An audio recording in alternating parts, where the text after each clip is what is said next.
Ekyaviirako omuliro guno gaali masannyalaze oba kye bayita short circuit. Waya zasobola okwegatta era omuliro ne gusibuka ne gulyoka gusaasaana.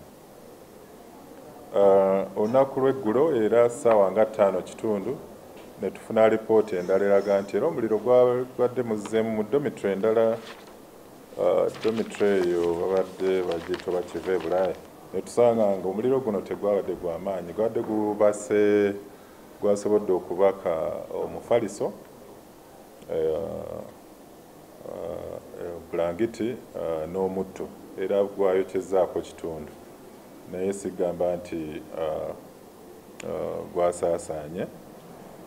Kino eno keesi eno ey'okubiri tuteebereza nti kikolwa kya buntu era tujja kuba tusobola okukinoonyerezaako.